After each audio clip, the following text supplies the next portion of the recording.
Bonjour tout le monde et bienvenue sur ma chaîne YouTube. Aujourd'hui, nous allons parler de trading. C'est quoi le trading? Je rappelle d'entrée de jeu que cette formation est faite pour les traders débutants. Donc, si c'est votre cas, sachez que vous êtes au bon endroit. Maintenant, pendant les quelques minutes que nous allons passer ensemble, je vais vous permettre d'avoir un aperçu généralisé de ce que c'est que le trading. Pour ce faire, je vais aborder la question à travers une approche comparée avec le marché classique. Donc, on va parler de la définition du trading, on va parler de la structure des marchés et également on va parler des actifs financiers. Concernant la définition, je dois dire ici, le trading, c'est le commerce. Il s'agit donc d'acheter et de revendre un produit afin de générer des bénéfices. Maintenant, lorsqu'on parle de trading, il faut bien comprendre qu'il s'agit ici du commerce dans un contexte précis qu'on appelle les marchés financiers. Maintenant, est-ce que les marchés financiers s'exécutent comme le marché classique? Est-ce qu'il est question pour un commerçant d'aller sur le marché, d'acheter un produit et de le revendre pour faire des bénéfices tels que nous le voyons tous les jours? La réponse à cette question ici va être oui et non. Pourquoi oui et non? Nous allons commencer par une explication en partant du oui. Que dit le oui? Oui, c'est la même chose. Parce que à l'observation, premièrement, on a affaire à un marché. Que ce soit le trading, que ce soit le commerce classique, ce sont des marchés. D'accord. À l'observation telle que nous voyons sur cet écran, le trading va être constitué d'un ensemble de graphiques, d'un ensemble de chiffres, un ensemble de schémas qui renseignent sur un produit. De l'autre côté, dans le commerce classique, on va se rendre compte qu'au marché, on a un ensemble d'étalages ou alors un entreposage de produits que l'on peut acheter et revendre pour pouvoir faire des bénéfices. Mais ça reste des marchés où on peut arriver à acheter des produits et les revendre pour pouvoir générer des bénéfices. Donc, jusqu'à présent, à l'observation, c'est pareil. Deuxième aspect maintenant, je vais parler de l'organisation. Dans le commerce classique, on se rend compte qu'il y a le paramètre espace. On a un espace commercial qui est un marché. On peut avoir le marché central ou le marché régional. Vous avez le marché de Marseille, le marché de Mokolo, de Dubaï ou même un mall. Là, ce sont des espaces de commerce où on fait du commerce. Du côté trading, on va se rendre compte que l'espace où on fait le commerce, ce sont des plateformes boursières. On en a 4. La plateforme de New York, qu'on appelle couramment la bourse de New York. On a la bourse de Londres, on a la bourse de Sydney, on a la bourse de Tokyo.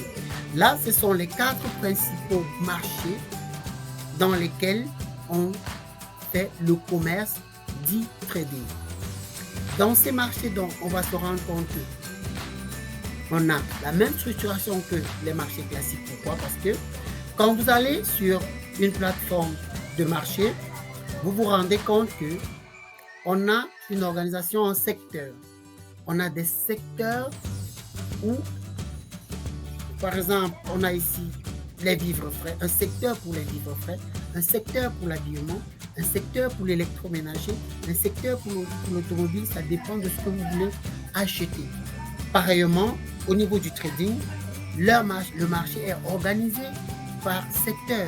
On a donc le secteur du forex, on a le secteur des indices et on a le secteur des stocks ou même des crypto-monnaies. Du moins, il y a plusieurs autres secteurs, il n'y a pas que les 4 que je viens de citer là, il y a plusieurs autres, même les matières premières font partie d'un secteur d'activité qu'on peut trouver. Et donc, sur ce plan également, on peut dire oui, ce sont des marchés structurés de la même manière parce qu'on a l'espace et les différents secteurs. Maintenant, évoluons sur les produits. Dans un marché, quand on va faire du commerce, on va pour acheter un produit. On va se diriger vers le secteur où ces produits sont vendus et acquérir son produit. Ici, dans le marché classique ou alors pour ce qui est du commerce classique, si on se rend dans le secteur des vivres frais, on va avoir des tomates, des oignons, même des légumes. Si on va dans le secteur de l'habillement, on va avoir les chaussures, on va avoir les t-shirts, des robes, etc. Également pour le secteur de l'électroménager. Maintenant, lorsqu'on vient au trading, on se rend compte que dans les secteurs comme par exemple le Forex, on a des paires de devises. À l'exemple de euro USD. On parle de paires de devises ici parce que on utilise l'argent pour acheter de l'argent. Du coup, on doit les mettre en paire parce qu'il y a une monnaie qui achète l'autre. On a donc un exemple de l'euro USD, on a le GBP USD. Également, on a le secteur des indices où on peut avoir comme premier indice le SP 500 ou le Dow Jones. Les indices sont en fait des éléments constitués qui permettent d'apprécier la valeur d'un actif. Aussi, on peut avoir les stocks, c'est-à-dire le secteur des stocks où on va trouver les actions de l'entreprise, par exemple d'Amazon, on va trouver les actions de l'entreprise Apple, on va trouver les actions de l'entreprise Total que l'on peut acheter comme produit. Si on va dans les crypto-monnaies, vous aurez le Bitcoin, vous aurez Ethereum, vous aurez Litecoin. Il y a plusieurs crypto-monnaies actuellement développées et qui peuvent faire l'objet de spéculation. Donc, sur ce troisième argument, on se rend compte que au niveau structuration, on a les mêmes choses, on a les produits constitués qu'on peut acheter et revendre pour faire des bénéfices. Donc, trading et commerce classique, c'est presque la même chose. Allons maintenant sur les, comment on dit, les principes, le principe de base au niveau du trading ou au niveau du commerce classique. Prenons un commerce, on va prendre l'exemple d'un commerçant qui va sur le marché, il achète par exemple les tomates pour le premier, il est vendeur de tomates. Il va acheter un saut de tomates à 50$. Il va revendre le tomate un peu plus cher, donc à 70$. Il va générer un bénéfice de 20$, bénéfice net de 20$. Le trader, qu'est-ce qu'il va faire? Il va se rendre sur une plateforme boursière, il va choisir son secteur qui est peut-être l'euro, le secteur du Forex. Il va acheter une paire de devises qu'on appelle euro-USD, c'est un exemple. Il va acheter cette paire de devises lorsque sa valeur sera à 1,3$. Par exemple, je prends un exemple. Il va revendre la paire peut-être 30 minutes ou 1 heure ou 2 heures de temps après, lorsque la valeur de cette paire de devises sera à 1,6$. Le bénéfice généré ici pour cette paire sera 0,3$. Maintenant, il faudra voir quelle est la quantité qu'il a achetée. Il va multiplier la quantité d'entités achetées par le bénéfice et obtenir son bénéfice général ou alors son bénéfice global ou le bilan de ses bénéfices. S'il achète beaucoup, il fera beaucoup plus de bénéfices. S'il achète moins, il fera moins de bénéfices. Donc, il faut calibrer. Néanmoins, on comprend ici que le principe à la base du commerce est le même. On achète, on revend, on fait des bénéfices. Que ce soit un actif financier pour le trader ou un tas de tomates pour le vendeur classique. Allons maintenant sur l'argument qui dit non. Non, le trading et le commerce classique ne se ressemblent pas. Nous avons ici d'un côté un tas de tomates.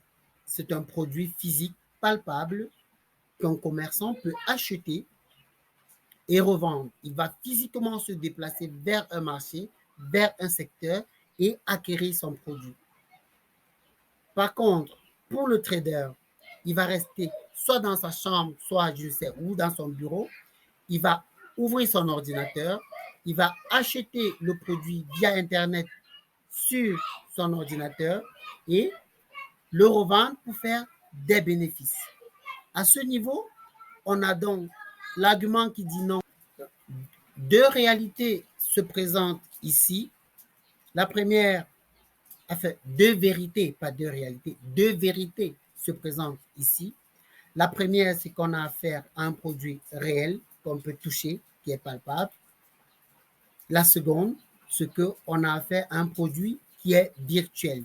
Il n'est accessible qu'en ligne, on l'achète en ligne et on le revend en ligne. Et d'ailleurs, les bénéfices sont tout simplement défarqués dans nos réservoirs ou dans nos comptes bancaires, mais à la différence du commerce réel, le trader ne bouge pas, il reste sur place, il analyse ses graphiques, il prend des positions en achat ou en vente et il fait des bénéfices. Ceci, ou alors au niveau des produits, on a une différence notoire. L'un des commerces est vraiment réel, palpable, l'autre est virtuel. Ça, il faut l'intégrer. Ça reste une différence majeure pour moi, même si dans les faits, véritablement, c'est une différence qui, je dirais, mineure, de par le fait que c'est le même principe commercial qui s'applique. Actuellement, une question se pose et qui est le déterminant de chacun des types de commerce, si je dois parler ainsi, c'est à quel moment il faut acheter ou vendre.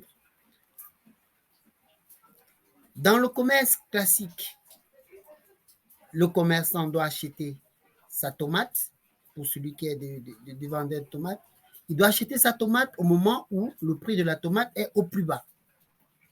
Dans le commerce du trading, il doit acheter son actif financier au moment où la valeur de l'actif est la plus basse. Ce graphique présente donc ce qu'on appelle une fluctuation des valeurs de l'actif, pour ce qui est du trader, et qui matérialise donc des mouvements au niveau du prix des actifs. C'est pour ça d'ailleurs qu'on appelle ce graphique couramment l'action des prix, ou le price action, pour ceux qui sont d'obédience anglophone. Donc, le graphique permet donc de présenter les moments où la valeur a augmenté et les moments où la valeur a baissé, et également les moments où la valeur a stagné relativement. Le trader va donc spéculer ou alors trouver un bon moment où on s'apprête à connaître une montée de prix ou une baisse de prix pour pouvoir faire ses achats ou ses ventes. Sachant que au bout du compte, si c'est pour une hausse, il fera un bénéfice, ou même pour la baisse, il fera un bénéfice. En fait, une chose que vous devez comprendre ici, c'est qu'en matière de trading, on peut faire des bénéfices en achetant comme en vendant. Vous expliquer comment cette mécanique se produit fera l'objet d'une autre vidéo. Pour ceux qui vont s'abonner, et je le rappelle d'abord d'ailleurs, abonnez-vous et likez la vidéo. Ça ça permettra de nous encourager et nous pourrons produire d'autres contenus pour mieux étayer le concept de trading afin que vous soyez à l'avenir de meilleurs traders. Donc, en résumé, on va se rendre compte que le trading, finalement, c'est quoi? C'est tout simplement un commerce virtuel qui va s'exécuter à travers une spéculation sur la fluctuation des valeurs des actifs financiers en vue de générer des bénéfices. Ne vous occupez pas des termes techniques ici utilisés parce que dans la norme, c'est juste un langage qui est contextualisé ou alors qui correspond à la technique utilisée dans ce domaine-là. Mais leur compréhension ou leur explication est simple et vraiment basique. J'espère que au courant de ces quelques minutes, j'aurai réussi à vous faire comprendre ce que c'est que le trading. Pour ceux qui sont intéressés à continuer cette aventure qui ne fait que commencer d'ailleurs avec nous, abonnez-vous, likez et vous pourrez me retrouver dans les commentaires pour que nous puissions partager des questions et des réponses qui vous permettront de mieux vous outiller sur ce que c'est que le trading. Donc, sur ce, je vais vous souhaiter une très bonne journée et on se revoit à la prochaine vidéo.